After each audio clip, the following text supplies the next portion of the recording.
Bismillahirrahmanirrahim. Alhamdulillah wa syukru ala nikmatillah, la hawla wa la quwata illa billah. Ashhadu an la ilaha illallah wahdahu la syarikalah. Wa ashhadu anna Muhammadan abduhu wa rasuluh allazi la nabiyya ba'dah amma ba'd. Wa qala Allah ta'ala fil Qur'anil azim. A'udzu billahi minasyaitonir rajim. Ya ayyuhalladzina amanu ittaqullaha haqqa tuqatih wa la tamutunna illa wa antum muslimun. Ikhwatu iman yang dirahmati oleh Allah, alhamdulillah dengan izin Allah di kesempatan yang berbahagia ini kita bisa berkumpul kembali. Tentunya di kesempatan yang berbahagia ini pula kita senantiasa mudah-mudahan Allah senantiasa memberikan ampunan kepada kita semua dan menebarkan rahmat, tentunya karunia-Nya pula. Ikhwatu iman, bahwa sesungguhnya daripada tujuan ibadah Ramadan, hakikatnya adalah mencapai ketakwaan, mewujudkan ketakwaan, bukan hanya di bulan Ramadan saja, tapi selesai ibadah Ramadan pun demikian kita lakukan. Maka keistiqomahan inilah perlu kita lakukan dengan sesungguh-sungguhnya, sebaik-baiknya, agar kita mendapatkan ampunan dan tentunya rahmat dari Allah Subhanahu wa Ta'ala. Salah satu di antara ciri ketakwaan, sebagaimana yang sudah disampaikan pada beberapa yang lalu, di antaranya dalam surah Al-Imran pun Allah menjelaskan, "Wa'iddat lil muttaqin", bahwa ternyata surga itu diperuntukkan bagi orang yang bertakwa. Dan ciri-cirinya adalah yang pertama, alladzina yunfikuna fis sarra'i wad dharra, orang senantiasa berimpak baik dalam keadaan luang ataupun dalam keadaan sempit. Dan yang ternyata ada juga terkait dengan yang kedua ini barangkali wal kadhiminal ghaidha. Kemudian yang ketiga wal afina aninas, yaitu orang menjaga amarahnya. Senantiasa menjadi orang pula, yaitu menjadi orang yang memaafkan. Dua hal inilah ikhwatu iman, wal kadhiminal ghaidha wal afina aninas, menjaga amarah, menahan amarah, dan tentunya adalah memaafkan. Itu adalah salah satu ketakwaan yang sesungguhnya, dan terlebih dalam kehidupan kita ini tentunya hal itu banyak sekali kita rasakan. Ikhwatu iman yang dirahmati oleh Allah, di zaman Rasulullah ada seseorang datang kepada Rasulullah minta nasihat, minta ilmu agar senantiasa menjadi perisai dalam kehidupannya. Bahkan orang itu menyampaikan kepada Rasulullah, "Alimni ya Rasulullah, ajarkan kepadaku ya Rasulullah, nasihatilah kepadaku ya Rasulullah, wala tuksir, tapi jangan terlalu banyak." Nah, mintanya yang pendek ini. Ternyata Rasulullah SAW memberikan jawaban pun sangat pendek sekali. Apa jawabannya? La tagdob, jangan marah.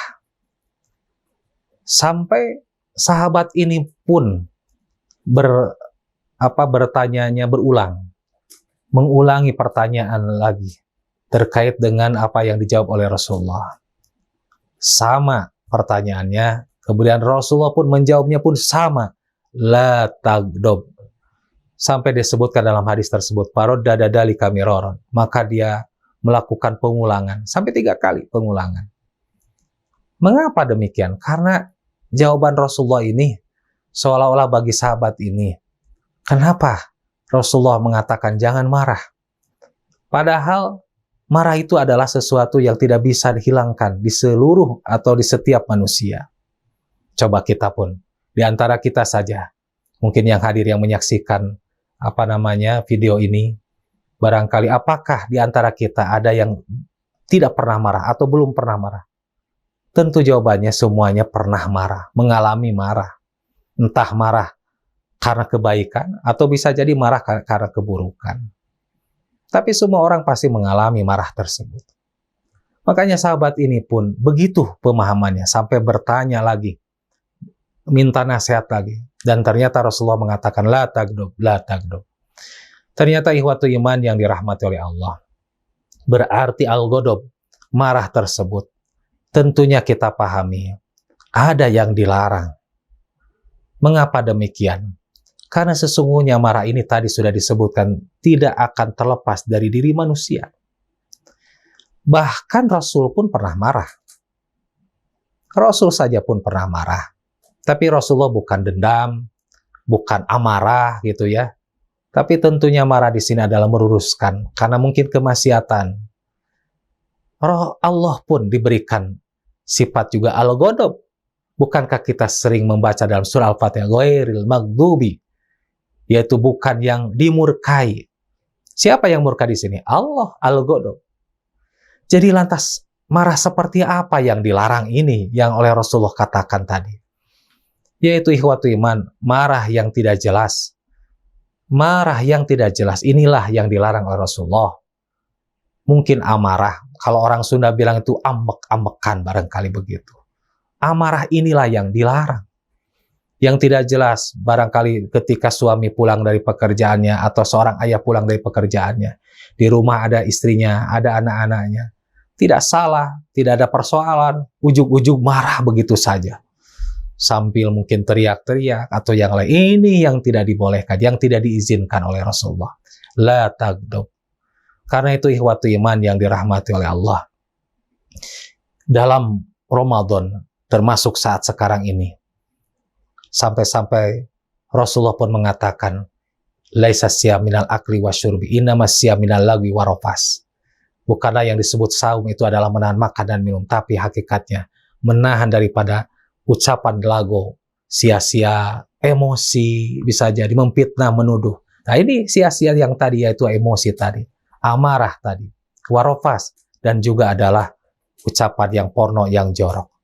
Ternyata ibadah Ramadan itu membentuk pribadi yang senantiasa menahan hawa nafsu, yaitu marahnya tadi, amarahnya yang tidak jelas. Karenanya ikhwatu iman yang dirahmati oleh Allah, tentu namanya dalam kehidupan kita pasti ada saja sih marah kepada siapapun, bisa jadi kepada bawahan, bisa jadi kepada santri atau mahasiswa-mahasiswi kita, bisa jadi kepada keluarga kita. Tapi sesungguhnya yang terbaik bagi seorang mukmin untuk meraih ketakwaan adalah menjaga amarahnya tadi. Sampai-sampai Rasulullah SAW memberikan pedoman kepada orang yang menahan amarahnya. Man kadhuma ghaidhan, barang siapa yang menahan amarahnya, huwa yaqdiru ala infaidhi, padahal dia mampu untuk membalasnya. Yahdi qalbahu amnan wa imanan. Pasti Allah akan memberikan rasa aman dan tentunya adalah keimanan. Rasa aman dan nilai-nilai keimanan yang tinggi. Coba bayangkan, kita marah, tapi kita bisa mengendalikannya insya Allah.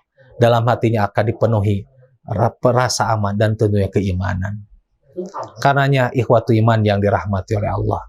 Pantas kalau begitu Rasul pun menyebutkan, idza kana yaumul qiyamah, nanti ketika pada hari kiamat, nada munadin, ada suara panggilan.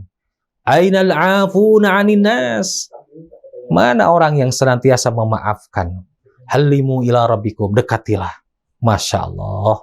Nanti orang yang senantiasa memaafkan ketika ada persoalan, mungkin rasa marah kepada seseorang, tapi kita memaafkannya, insya Allah dia akan dekat dengan Allah. Dia akan dipertemukan dengan Allah. Wahudu hujurakum, dan ambillah semua penghargaan, pahala-pahala kalian, ambil, hadapkan kepada Allah. Dan terakhir kata Rasulullah, dia layak menjadi ahli surga. Semoga ikhwatu iman, dengan ibadah Ramadan saat ini, kita bisa belajar untuk menahan amarah, dan insya Allah kita akan meraih yang disebut dengan ketakwaan tadi. Semoga Allah memberikan ampunan dan rahmat kepada kita semua. Akhirul kalam. Allahu yakhudu bi aidina ila ma fi khairul islam wal muslimin. Rabbana atina fid dunya hasanah wa fil akhirati hasanah wa qina azabannar. Assalamualaikum warahmatullahi wabarakatuh.